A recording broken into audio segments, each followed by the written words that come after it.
Welcome back to the Relatable Black Girl, where I'm your host, Simone. And on this episode, I want to talk about the Wendy Williams documentary that is on Lifetime. If you guys don't know, Wendy Williams has a four-part series on Lifetime that is a documentary about her life at its current state, like right now. She is a star of her own documentary. So it's not like a documentary from a different person's perspectives. It's her. And whew, I can't lie, that documentary is a hot mess. But let me start off by saying I in no way, shape, or form think Wendy Williams deserve what is happening to her. I hear so many people say like this is her karma and nobody cares, and this is not her karma, and she does not deserve what she is going through. If you guys don't know, she has alcohol induced dementia. She basically was struggling with alcohol abuse behind the scenes, and I didn't know that. I thought that she might have been doing other things, because she did admit back in the day that she did do like coke. So that's always what I assumed her struggle was with. So I had no idea that she was struggling with alcohol abuse.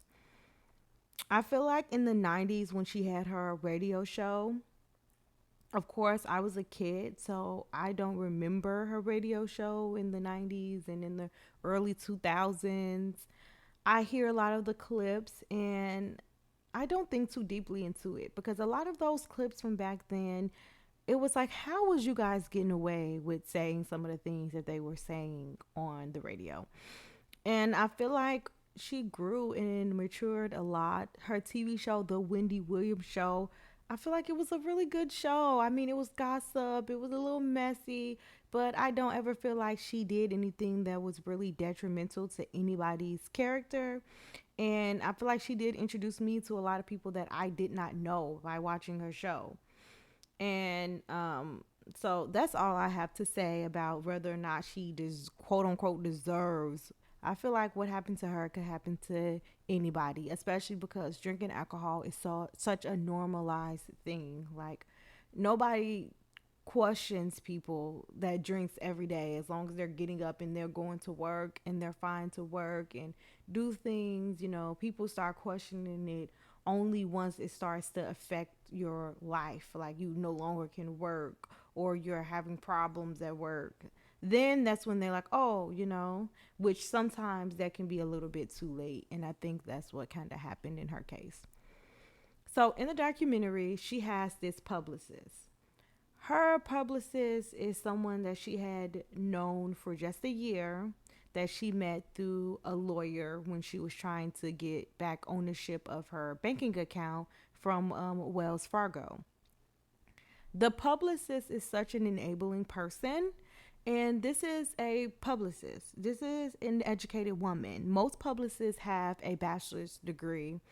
This isn't something that she just picked up, or because some people don't understand how a lot of careers that people have, they don't understand like they have education behind these careers. Like even people who are journalists, they be having bachelor's degrees. Like they be having even though you don't need a degree to do it, they be having those degrees on their resume to back up that they're qualified to do it.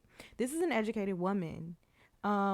She knows that Wendy Williams' behavior is inappropriate, and she's enabling it. She's buying her alcohol, she's buying her vapes, she's trying to get her back on TV, even though she's clearly is having a very hard time with her memory. She's so forgetful. And I don't know Wendy Williams as a person, but I've watched her on TV, and this is a big difference. This is a completely different person. This is her new normal. The publicist at one point was like, "Do you want to go to the Grammys?"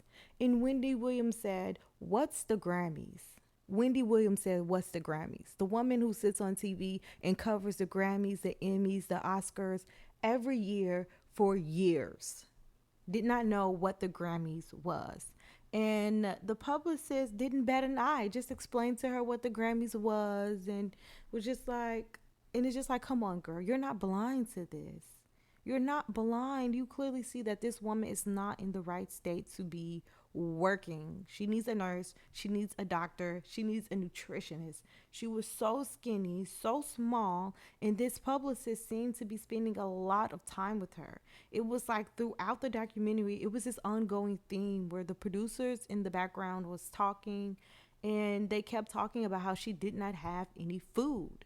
And it's just like, you're here helping her get ready to sell her clothes for money, her personal items for money, which I mean, people sell things that they're no longer using all the time, but she has no food in her refrigerator. That is crazy. The lady clearly could tell that Wendy Williams was not herself, that she usually is, the person that she was before, and that she needed help as far as mentally and her health just overall. And it was giving, this is my first big client. I've never had a client this big.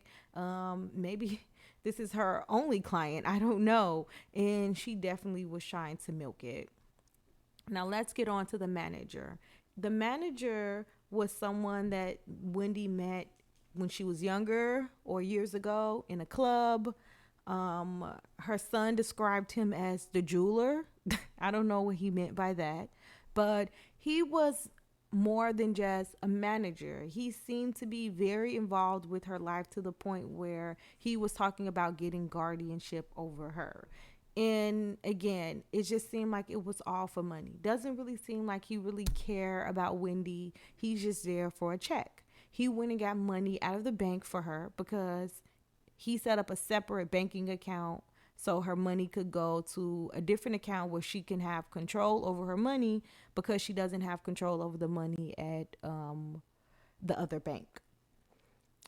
And I feel like that's a big no-no. Like, her family should be over her banking account. The new banking account should be in her family's name, and they should be over it. He goes and gives $15,000 to a woman that is confused. And it's like, Wendy loves money. That's all she cares about is money. Wendy Williams loves nice things. And it's just like, if you really care, you would be trying to hire her someone to come and meal prep. Because why do they keep talking about her not having any food in her refrigerator? And she's so skinny, like stick skinny, so small. Like, it's clear that she's not eating. And he's like talking about doing a podcast, and it's just like, how is she going to do a podcast? And then I was just upset with the documentary overall, some of the things that was going on. There was one point where she snatched her wig off, and I just felt like it was so unnecessary for them to put that one in there. Clearly she has some type of like alopecia, but it was just very, felt very vulnerable, and like a moment that should have just been kept private. Now, she did take her wig off again later on in the documentary, and I'm going to get to that later. But the manager definitely is just there for a check, and yeah, I did not like that. Now, let's get to her son and her family. I really enjoyed seeing her son and her nephew in the documentary. They're very well spoken. And seem like some really great black young men. They really do. Her son's a very handsome guy, and so is the nephew. And they really do seem concerned. And I think that the son is not ready to be over her care. He said that one of the transactions that was flagged from the bank was him spending $100,000 on DoorDash, and said his mom liked for him to have nice things. And I'm sure she did, but I felt like that was a bit much.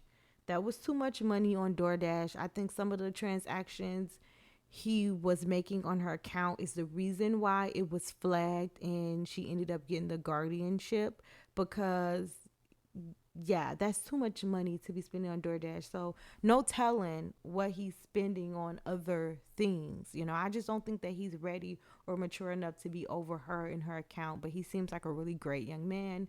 I really enjoy seeing her niece and her sister. I feel like guardianship should definitely be given to them.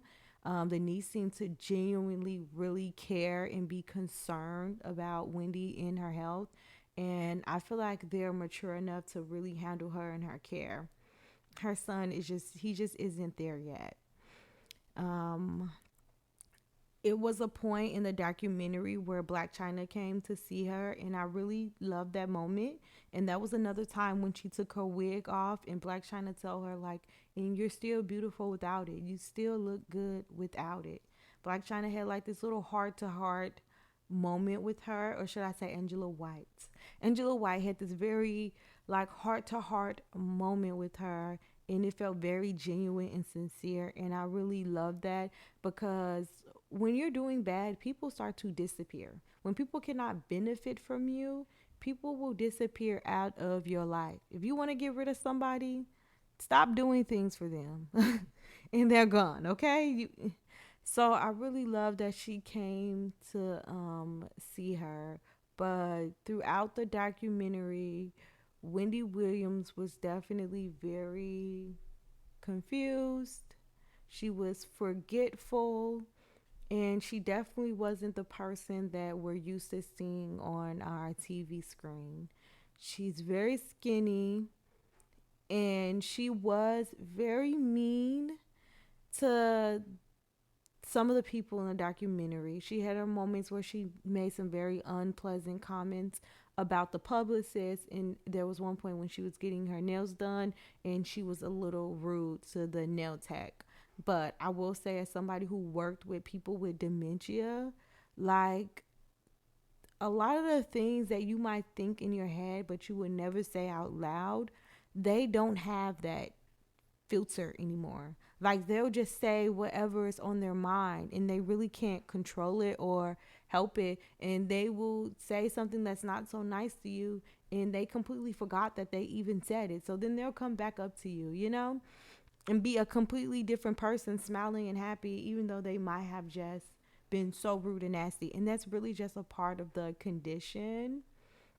And mind you, there's medicine that you can take to help with your memory. And just medicine for dementia, period, for the memory, for the speech. I really, I wish I could say I love the documentary, but I did not like the documentary. I love that her sister and her niece was there, and they was like they hope that this documentary brings some type of awareness, and they can get people to help them so they can get back guardianship over her, and they can help her, because she does not need a publicist or a manager. She's not in the state to be working. She does not need to be working.